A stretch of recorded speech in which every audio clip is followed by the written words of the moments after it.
Hola, y vamos a hacer el examen físico genital femenino. Primero es importante solicitar a la paciente que evite coito, duchas y supositorios vaginales 1 o 2 días antes del examen físico. El examinador siempre debe pedir permiso previo a la paciente y tener de preferencia un acompañante durante el examen. Dentro de los factores de riesgo que pueden alterar el estado de los genitales son tener múltiples parejas sexuales, no usar métodos de protección anticonceptiva y la edad avanzada. Los síntomas por los que la paciente suele acudir son pruritos, secreciones y excoriaciones, y entre los signos más importantes están las tumefacciones de las glándulas de Bartolino, la pubertad tardía y los prolapsos. Es importante evitar movimientos bruscos, vaciar la vejiga, cubrir al paciente y escoger el equipo adecuado con un correcto calentamiento del mismo. Dentro de los factores de riesgo tenemos la multivariedad, la promiscuidad sexual, las infecciones por el virus del papiloma humano, la falta de higiene sexual y el tabaquismo. Dentro de los signos y síntomas más importantes son un cambio de color, de olor y la cantidad de secreción vaginal. También el sangrado vaginal entre los periodos o después de tener relaciones sexuales o después de la menopausia. El dolor con el movimiento del cuello del útero puede indicar un embarazo ectópico o apendicitis.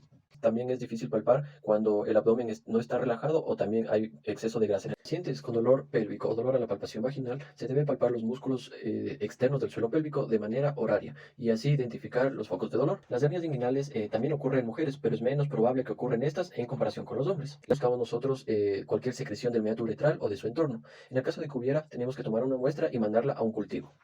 Para este examen, la paciente debe estar en posición de litotomía. Of your speculum beyond the end of the table. So if you can rest one heel right there, and I'm going to keep you draped for just a minute, but if you can let your knees fall way wide out to the sides. And then I'm going to tuck the sheet up in the middle so that when I sit down, I can see you and you can see me. Good. So I'm going to get my gloves. Debemos ver la madurez sexual en adolescentes y calificarla según los estadios de Tanner. Las excoriaciones pequeñas, rojas y pruriginosas indican pediculosis púbica. En la exploración de los genitales externos se debe evaluar el monte de Venus, los labios, el perineo. Hay que separar los labios. I'm just taking a look to be sure that everything looks healthy. Puede haber un prolapso de la mucosa uretral que tiene la forma de un anillo rojo e inflamado. También un prolapso de la vejiga, vejiga y uretra y recto. Entre las lesiones de la vulva puede estar el quiste epidermoide, que es duro, pequeño, amarillo y no es maligno. Las verrugas venéreas causadas por el virus del papiloma humano. El chancro sifilítico es una úlcera dura e indolora que puede pasar desapercibida. En el herpes, las úlceras son poco profundas, eritematosas, pequeñas y dolorosas. O el carcinoma de la vulva, que es una lesión rojiza, ulcerada o elevada en una mujer de edad avanzada. Si hay una tumefacción labial, hay que evaluar las glándulas de Bartolino. Para esto hay que colocar el dedo índice cerca del introito, como se observa en la foto, y el pulgar fuera del labio. Hay que palpar a las 4 y a las 8 del reloj aproximadamente, y evaluar si hay dolor o secreción. Para la exploración interna es importante seleccionar el espéculo del tamaño y la forma adecuada para la paciente. De preferencia hay que utilizar lubricantes hidrosolubles e indicarle cuándo vaya a introducir el espéculo, después de ponerlo a la temperatura ambiente. Ensanche el introito con los dedos aplicando presión hacia abajo. Introduzca el espéculo con una inclinación oblicua y hacia abajo. Una vez que haya introducido el espéculo cerrado, retire los dedos. Rótelo a una posición horizontal y abra con cuidado. En esta parte es muy frecuente ver secreciones y es importante reconocer cuáles son sus características y sus desencadenantes. La secreción por vaginitis tricomoniásica es verde o amarillenta, abundante y espumosa, causa el famoso cuello en fresa. La vaginitis candidiásica es blanca, gaseosa, puede ser profusa y no tiene mal olor, da mucho prurito e inflamación. La de vaginosis bacteriana tiene muy mal olor, es fluida y de color gris. Desde papá o Nicolau. Lo primero que vamos a hacer es lubricar el espéculo. Lo distribuimos para que sea lo menos molestoso para la paciente, como se observa en el video. Debemos contar con una fuente de luz para observar correctamente todo el procedimiento. El espéculo lo tomamos con la mano dominante de esta manera, ingresa de manera anatómica, es decir, vertical con vertical, entra y lo giramos dentro de la paciente, lo abrimos y despejamos el cuello del útero. Aquí tenemos visibles para el inicio de la toma. El test del Papá Nicolau es muy importante ya que permite detectar células anómalas en el cuello del útero. Lo primero que vamos a hacer es tomar la espátula del aire y obtenemos la muestra del exocervix. Para que se visualice mejor lo hacemos de manera externa. Presione, gire y raspe un círculo completo, asegurándose de incluir la zona de transición y la unión escamocilíndrica.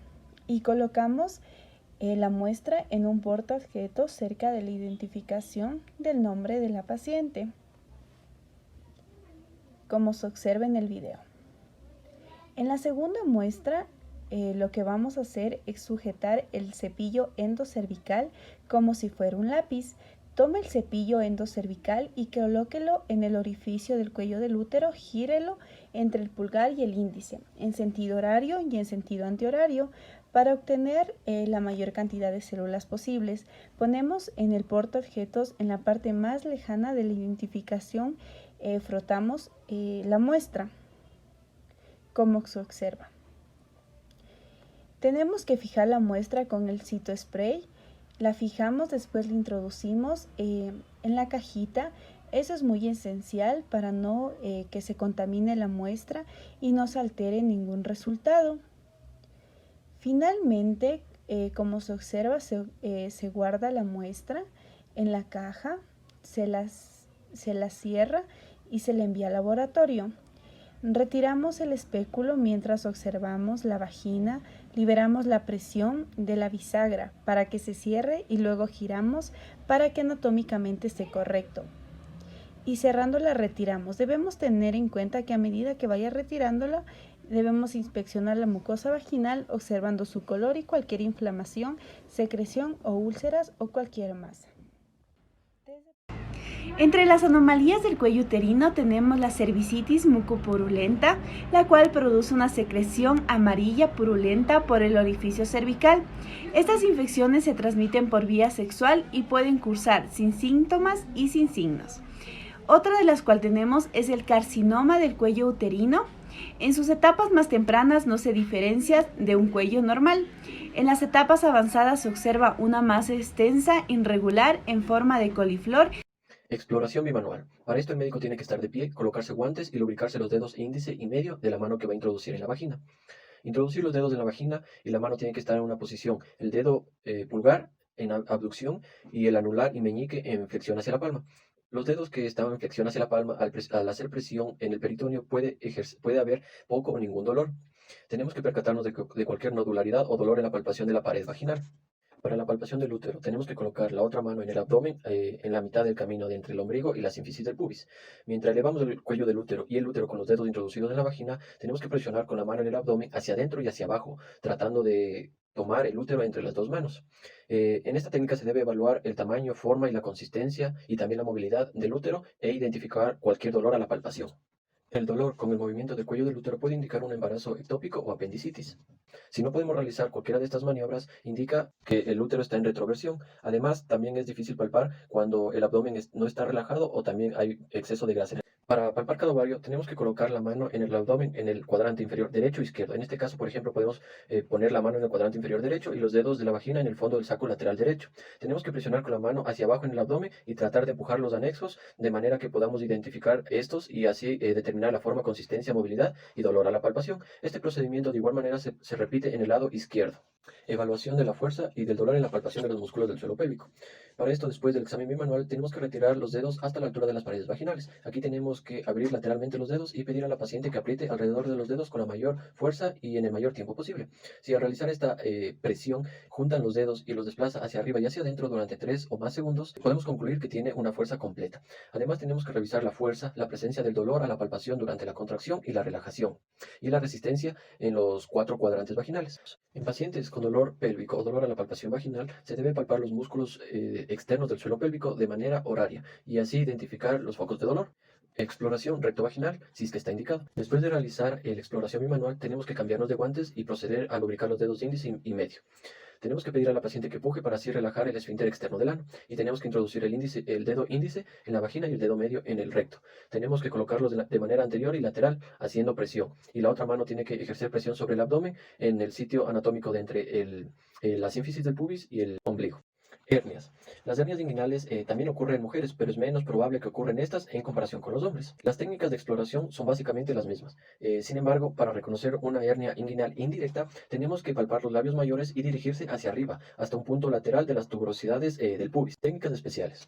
Para la evaluación de la uretritis, tenemos que introducir el dedo índice en la vagina y tenemos que exprimir con delicadeza y suavemente la uretra desde adentro hacia afuera. Con esto buscamos nosotros cualquier secreción del meato uretral o de su entorno. En el caso de que hubiera, tenemos que tomar una muestra y mandarla a un cultivo.